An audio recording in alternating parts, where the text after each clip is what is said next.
நான் முகன் முதலாவானவர் தொழுதழ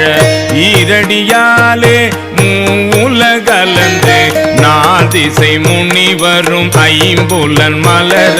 போற்றிசை கதிர்முடி திருநெடுமால் அன்று அடிமுடி அறியும் ஆதரவதனில் கடுமுரன் ஏனம் ஆகி முன் கலந்து ஏழ்தலம் உருவ இடந்து பின்னெய்த்தும் ஊழி முதல்வ சய சய என்று வழுத்தியும் காணா மலரடி இணைகள் பழுத்துதற்கு எளிதாய் பார்கடல் உலகின் யானை முதலா எறும்பீராய ஊனமில் யோனி உள்வினை பிழைத்தோம்